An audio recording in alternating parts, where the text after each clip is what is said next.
Naging mainit nga na usapin ang kontrobersyang ito sa mundo ng social media at pati na rin sa buong bansa. Muling naging sentro ng kontrobersya ang palasyo ng matapos itong palibutan ng mga kasundaluhan. Ayon sa ilang ulat, ang sitwasyon ay nagdulot ng matinding tensyon at espekulasyon sa publiko, lalo na may mga balitang umanong tumakas si Pangulong Kuting ng Norte Jr. patungo sa ibang bansa. Sa kabila ng limitadong detalye, inulat ng pagtututok ng militar sa palasyo ay bahagi umano ng operasyon laban sa isang hindi malinaw na banta sa seguridad. Gayunpaman, hindi maikakaila ang ganitong hakbang ay nagdulot ng sari-saring reaksyon mula sa mga mamamayan. Ang iba ay nagtanong kung ito ay may kinalaman sa isang posibleng kudita o panloob sa alitan ng pamahalaan.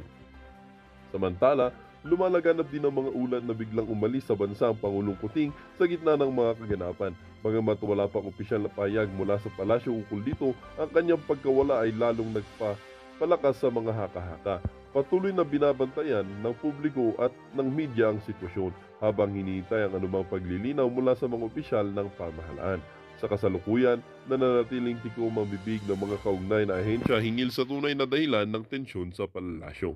Ang mga susunod na araw ay magiging mahalaga para sa kalinawan ng isyong ito, habang umaasa ang taong bayan na mananatili ang kaayusan at katatagan ng bansa.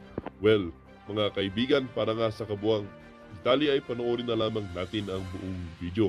At kung hindi ka pa nakapag-subscribe ay mag-subscribe ka na sa ating channel para lagi kang maging updated sa ating mga bagong videos na ina-upload araw-araw. At sa ating mga solid viewers naman natin dyan, kami po ay marangal na nagpapasalamat sa inyong walang sawang pagsuporta sa pagpapahayag natin ng balitang makatotohanan at walang pinoprotektahan. Muli po mga kaibigan, maraming salamat po and God bless.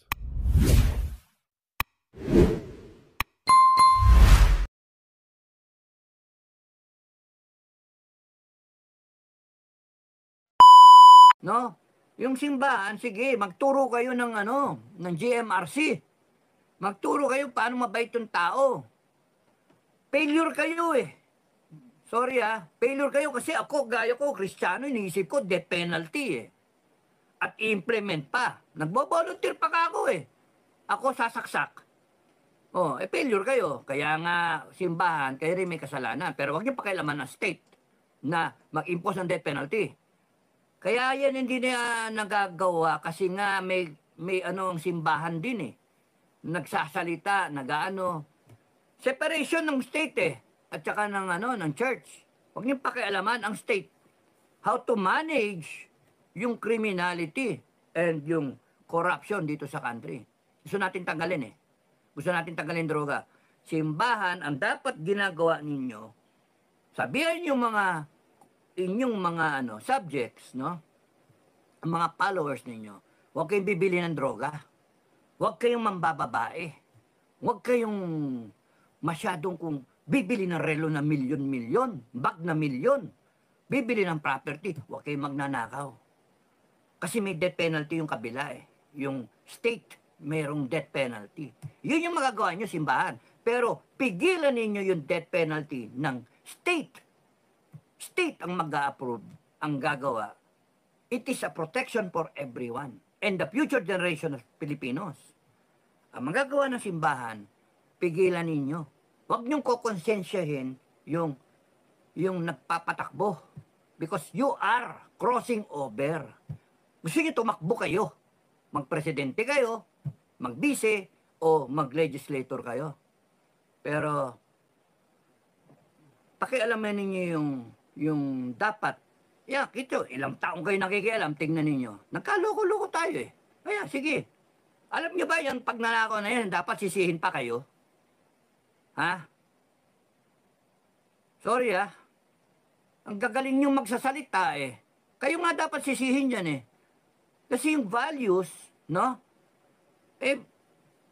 Dapat yan yung ng tao eh. Ano tinuturo ninyo? Meron pang first collection, second collection, third collection. Ayan, mukhang koleksyon yung tao. Di ba? Meron. Nagbigay ka na ng pera do sa offertory and announcement, tapos na yung simbe. Babanatan, may second collection para sa ganito, may third collection para sa ganon. Putang, gago. Kaya yun, ang naisip ng tao eh. Okay lang mangolekta. Maingay ko na naman. Gising na ng mga tao rito. Ni-stress na naman. Okay lang mangolekta. Kaya huwag kayong makikialam simbahan. Death penalty kung death penalty. Ang pakialaman ninyo, yung followers ninyo, how they will develop the right conduct, the right actuations as followers. Kung bawal sa inyo magnakaw, yun. Hindi yan aabot sa death penalty. Kung hindi yan magnanakaw, magdodroga, manre-rape. It is tama lang na yung state maglagay ng death penalty as a deterrence. Pero yung mga logic na sasabihin nyo, hindi, bawal pumatay, ganun-ganun ba. Deterrence nga, hindi nga natatakot sa Diyos eh. Hindi nga natatakot, nakakainis nga eh. Sina-challenge ng demonyo kasi. Ay no, kaya let the state run the country. Ganun lang. Ang failure is hindi sa state. Ang failure is sa value formation. Eh, sino ba sa value formation? Family, education, and malaking bagay yung spiritual na upbringing ng tao. Kasi kung takot ka sa Diyos, takot kang, ano yun, di ba? Yung two basic na commandments, di ba? Ay, nako. Kaya nga kung natatakot ka sa husga ng langit, hindi ka magnanakaw eh. Eh, puta na mga politiko natin eh. Hindi sila natatakot. Hindi na sila natatakot sa pwedeng gawing husga ng langit na pwede ka ma-impyerno forever and ever. Wala, they don't care. Puta nang yung mga yan, di ba? They don't care. They don't care na ang Pilipino, ano. So, okay. Ay, number one, ano hinihingi ng, ni BP? Wala siyang balak tumakbo, in-explain niya. Pakinggan nyo. Okay, maliwanag yun, di ba? Ngayon, bakit na-deceive si BBM? Bakit na-deceive? Sino ba ang talagang na-deceive? Di ba? Okay, sino na-deceive? Nung nag-usap sila, ano requirement ni Inday? Dalawa. Yon, very important yon. Security, which means she'll handle the Defense Department. And sinabi yon ni BBM na, okay, siguro she wants the Defense Department, SND, di ba? Pero biglang umano si BBM na yun daw ang gusto, but baka mas maganda is sa education o somewhere else. Yan, nadinig ko yung interview na yon kay BBM na parang ang isa sa mga inaano ni Sara na magkakatandem sila, yung isang hiling, niligawan nyo eh. Sino ba pwede magbigay ng ganong assignment? Paano kayo madideceive? Di ba na-deceive nyo si Sara? Ba't pumayag ang tao na tumakbo with you, tandem? Sino ba nag-offer? Siya yung humingi. Sino umoo na ibibigay nyo? Di ba kayo, ikaw, BBM? Depends. Umoo ka. Kasi kung hindi siya tatakbo. Tama. Hindi ba siya tama, di ba? Hindi siya tatakbo. Ibig sabihin, ginago niya yung tao eh. Pangalawa, yung airfare. At normal na yun, nahihingin eh. Teka, magbabiyahe ako, bata pa yung mga anak ko. Ikaw kung man sa posisyon niya eh. Taga Mindanao ako.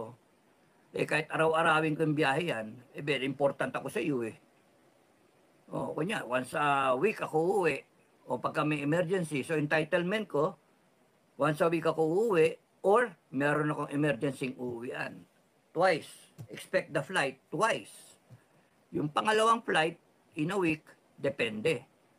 Kung walang emergency, hindi ako uuwi. Pero pagka nag-aalboroto yung mga bata at naghahanap na nanay, uwi ako. Ganun kasimple ang requirement. Kung gusto mo akong makatandem, presidente ka ng Pilipinas eh. You own the armed forces. You are the commander-in-chief. Ang hinihiling ko sa iyo, mag-assign ka sa akin. Yan.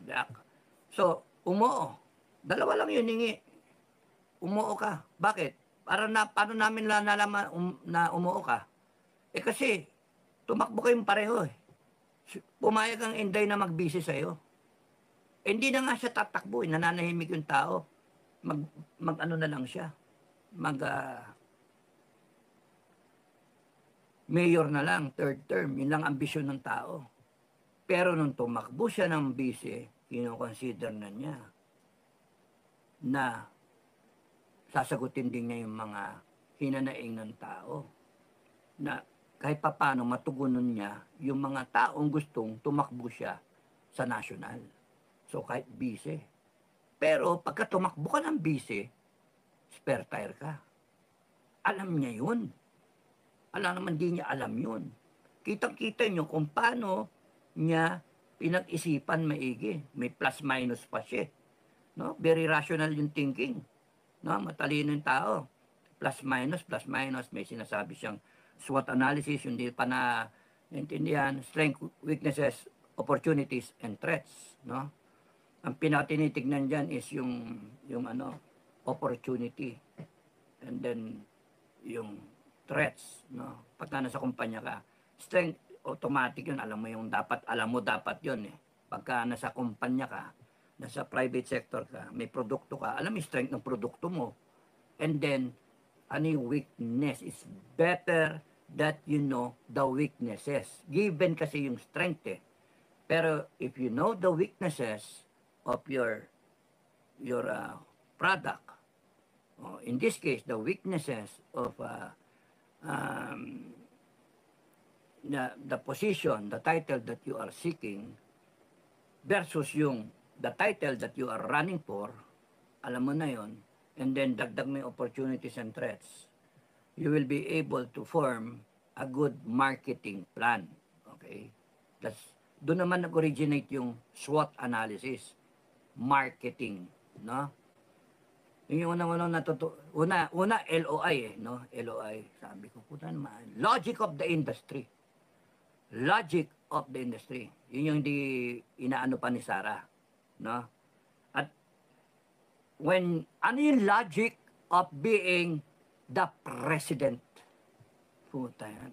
Commander-in-chief ka, ikaw tatay, di ba?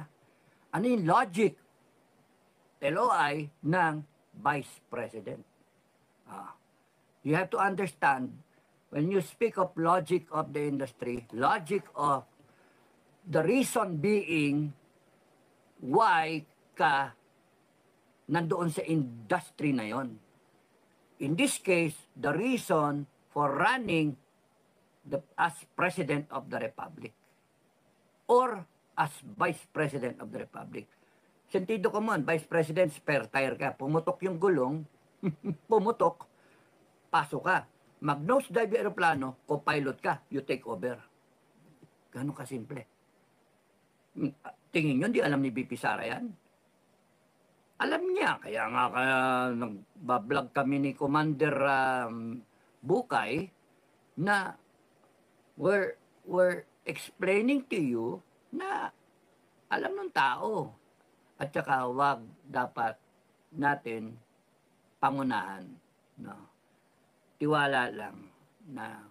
Kasi may mga comment na, kailan pa, ang tagal naman. Yung ganon. Subukan niyo kayo nakaupo.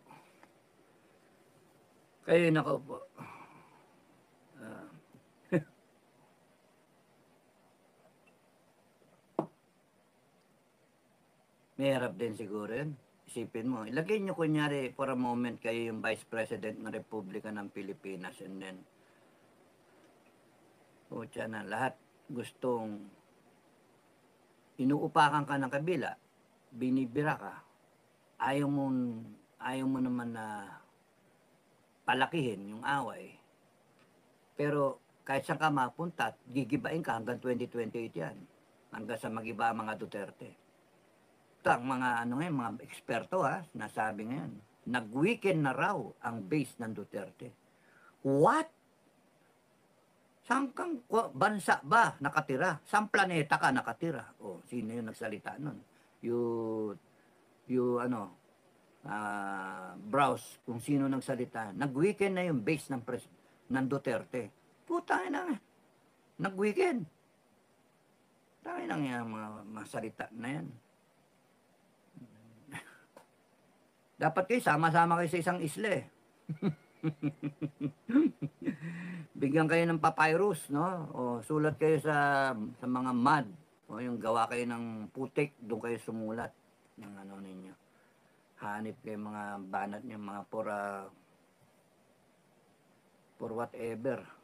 Bakit sasalita kayo ng ganun? Nag-weekend na ang base ng mga Duterte. Really? Ano yun eh? Sentido common. Ito tayo, pyramid, oh. Ayan, ganyan, oh, pyramid. Oh, yan, pyramid, di ba? Society, 10%. Yung pinaka mayayaman, ultra rich. A. Super A, triple A, double A, nandiyan lahat. A. 10%. That's only about 12 million people. 12 million. Divided by 3, that's 4 million families. A, super, double A, parang baterya, no? Triple A, yung mga bilyonaryo. Yan, yan. 10%.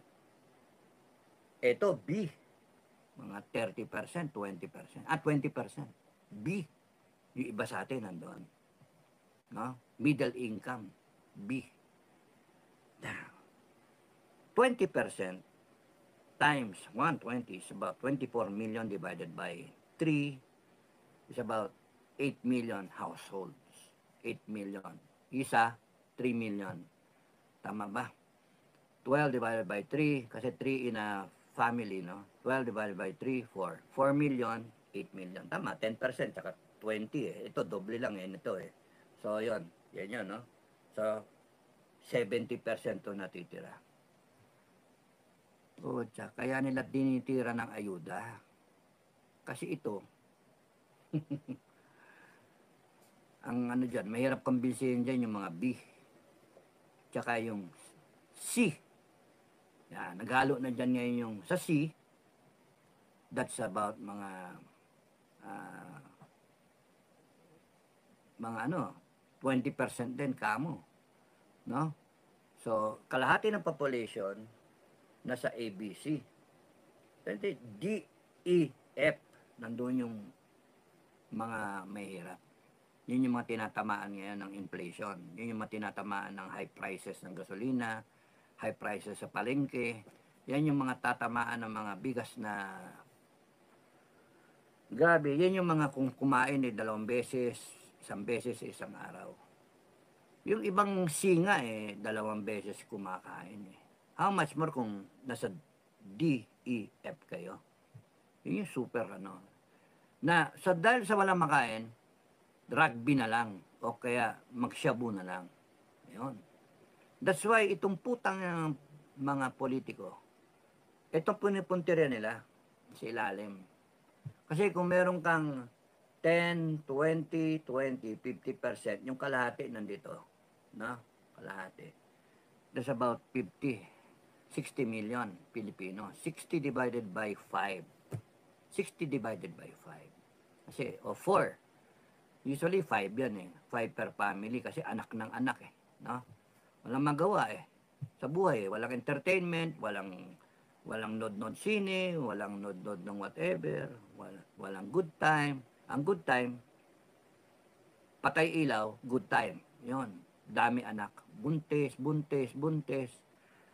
Maabot ng 6 pa nga yan. 12, ganon. So, gawin mo na ng 5. So, kung 60 million divided by 5, 60 divided by 5, ilan yun? 60, 5, 1, 5, 10, 5, 2, 12 million. 12 million households. Ilan yung inaayuda nila? 12 million, multiply mo ng 5,000. 60 million. Ano pa no? 60 billion. Tama ba? 12 million at saka 5,000. Yun. Billion. Okay? So, yun. Ayudahan mo lang yan. Kaya nga, gamitin nila yung pera ng tao para patayin ang pag-asa natin umabanteng Pilipinas. Because these people sa ilalim, pagka madaling mabili yung iba, hindi lahat eh, may matitino eh, ibebenta nila yung boto nila para magkaroon ng mga, para we keep on electing incompetence. Yan, yung mga ganon. On the premise na anti-corrupt, mga ganon, matalino, okay, may puso, yun, kalahati ng population. Thereabouts, no? I do not know the exact figures, I haven't checked, pero basically that's how I can explain it the way I know it. 10% yung pinaka A, single A, double A, triple A, mayaman. Meron pa yan, ultra rich nga, yung 4A, no? Pero basically ganon, para maintindihan nyo, 10% of society, more or less. 10% is 120, of 120 million, doon ko nalang kinuha, no? 120 is 12 million, divide mo ng tatlo, on average, that's about mga 4 million households, no? 4 million households. Yan yung mga yung may kaya talaga. Yung can afford, may credit card na worth how much? 100,000, mga 500,000 siguro, o 1 million ang credit card, mga ganun ba. Pero yung B, may B+, mga double B, parang stasyon naman, ano, yung isa baterya. Double B, triple B, yung ganun ba. Classification. If you think na nandun ka sa B, may bahay ka, di ba? May bahay ka, may kotse ka, you can afford, you can eat out, yan, sa B. Kaya may mga survey, di ba? Tinitingnan nila kung anong ano ka, income level mo. Pinag-usapan natin na A, B, C, D, E, F, income level. Yung pangit is nagkakaroon ng income yung D, E, F, some C, dahil sa ayuda. Wala silang ginawa, benta lang nila yung boto nila. Anong benefit? Ginamit, ginisa tayo sa sariling mantika, ginamit nila yung taxes natin para bilhin yung kapwa Pilipino para silang manalo sa boto. Pero meron, ano pa ngayon, high-tech ngayon, di ba? Kasi bayaran mo yung dami ng Pilipino na yun. Bayaran mo na lang yung 10 billion kunyari, bayad mo sa isang computer company para doktorin ang eleksyon. Di ba mas tipid yun? Yan lang, daang milyon na bayad mo. 1 billion, 2 billion, bayad mo sa ano? Sa Smartmatic. Di ba cheaper? Kesa sa billion ang kailanganin mo para sa vote buying sa taong bayan. Dito ka, diretso ka sa computer. Sa counting ng boto. Biglang dagdag bawas, ganun ba? Kasi program lahat eh. Kaya ngayon pa lang may mga indicator na nadadayain. Pinag-usapan namin ni Buka yan kasi yung survey na lumalabas, parang doctored na. Oh, ba't lumabas dun si DILG? Abalos? Ha? Talaga? Ganun ka kasikat? Eh di ba, sikat ka sa kriminal? Ano yan? Kalaban ng kriminal. Hindi, parang kalaban at kriminal nga ang dating eh, di ba? So tingnan natin, mananalo ba si Ben-Hur? Manalo ba? Kasi ano ba ginawa ni Ben-Hur? Kay OJC nga sikat na sikat siya. Na ganun siya, di ba? Yung nangyari sa PNP, ganun siya. Yung droga, ganun siya. Ngiwi-ngiwi nga daw, di ba? Ano, yung una niyang banat, retire lahat ng colonel to general, anong drama yun? Anak ng putya, ano. Anong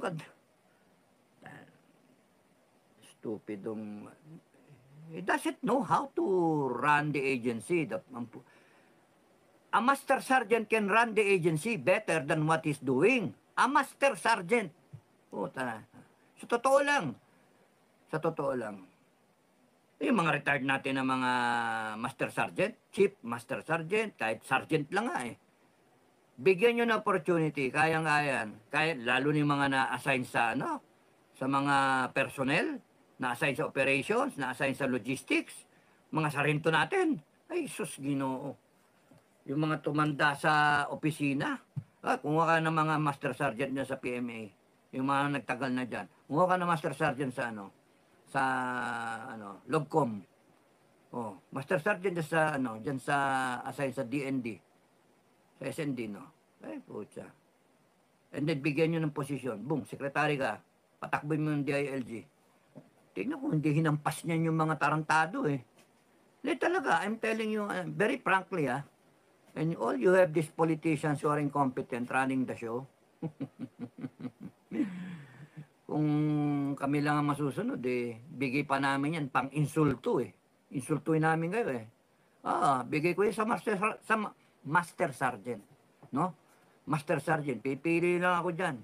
Kahit nga sa sergeant major ko ibigay yan eh. Ilan yung dumaang sergeant major sa armed forces? Qualified kayo. Tignan ko background nyo. Lahat ng 201 file nyo. Kana nga. Pucha, yung iba dyan, may foreign schooling pa eh. Titignan ko. Ito, pwede ito. Tatapat ko to dito. Alam mo bakit? Bibigyan ko lang yan ng marching order.